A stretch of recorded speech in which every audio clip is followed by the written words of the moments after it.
வணக்கம் நண்பர்களே. இது இன்னைக்கு தோசை யுகம் தான் இன்னைக்கு நடந்துகிட்டு இருக்குது.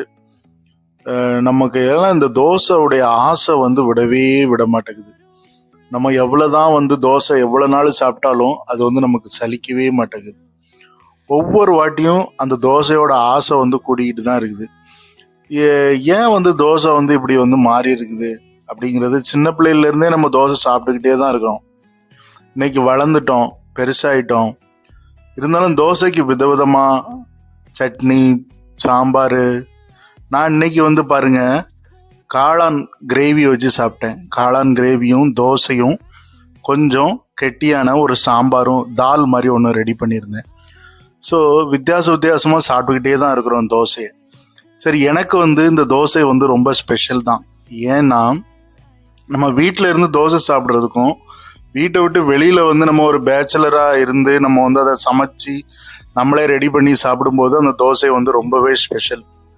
ஏன்னா சில நேரம் நான் எவ்வளோதான் ரொம்ப கவனமாக பண்ணுவேன், அந்த அரிசி சரி இருக்காது, உளுந்து கூடிரும், இல்லை அரிசி கூடிரும்.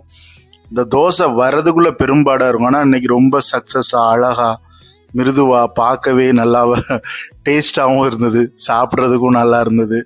ஸோ இந்த மாதிரி தோசை சாப்பிட்றதுக்கு கொடுத்து வச்சிருக்கணும் தான். தோசை எல்லா ஊர்லேயுமே இப்போ எல்லா இடங்கள்லையுமே இப்போ கிடைக்க ஆரம்பிச்சிருச்சு.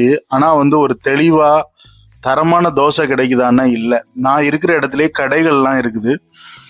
ஸோ அங்கேயும் கூட தோசைகள்லாம் இருக்குது, நல்லதான் இருக்குது. ஓரளவு நல்ல நம்ம வீட்டில் சாப்பிட்ட மாதிரி நமக்கு எங்கேயுமே கிடைக்காது. கடையில் உள்ளது, கடையில் கொஞ்சம் ஆயிலியாக கொடுப்பாங்க, கொஞ்சம் கிரன்ச்சியாக கொடுப்பாங்க. சாப்பிட்றதுக்கே ஒரு டேஸ்டியாக இருக்கணுங்கிறதுக்காக நிறைய ஆயிலு, நிறைய ஆனியன் இதெல்லாம் போட்டு கொடுப்பாங்க. ஸோ நிறைய சால்ட்டு கூட இருக்கும். நம்ம கடைகளில் சாப்பிட்றதுக்கும் வீட்டில் சாப்பிட்றதுக்கும் என்ன வித்தியாசம்னா, கடையில் எல்லாமே கொஞ்சம் தூக்கலாக இருக்கும். உப்பு கூட தூக்கலாக வச்சுருப்பாங்க, காரம் தூக்கலாக வச்சுருப்பாங்க. இந்த தூக்கலாக வைக்கிறதுனால என்ன ஆகுதுன்னா, நமக்கு அடிக்கடி சாப்பிட முடியாது, எப்பமாவது ஒரு வாட்டி போய் சாப்பிட்டுக்கணும். நம்ம கடையில் ஒரு கொஞ்ச நாள் கண்டினியூவாக சாப்பிட்டோம்னா நமக்கு பிளட் ப்ரெஷர் எல்லாமே ஏறிடும். ஏன்னா அந்த அளவுக்கு உப்பு சேர்க்குறாங்க அவங்க.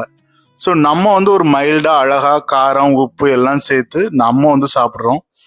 ஸோ அதே மாதிரி கடையில் நிறைய சோடாப்பு கலக்கிறதுக்கு வாய்ப்பு இருக்குது. தோசை மாவில் சோடாப்புகள் கலக்கிறதுக்கு வாய்ப்பு இருக்குது. அரிசி மாவு சில பேர் மைதா மாவு கூட நிறைய பேர் சேர்க்குறாங்களாம் கடைகளில். நம்ம வீட்டில் சுத்தமாக அழகாக மிருதுவான ஒரு தோசை நம்ம ரெடி பண்ணி நம்மளே சாப்பிட்றோம். ஸோ அதனால இந்த சுத்தமான தோசை சாப்பிட்றதுக்கு நம்ம எல்லாருமே முயற்சி செய்யணும். கடையை நாடி போகிறது தேவையில்லாத ஒரு விஷயமா இருக்கணும்.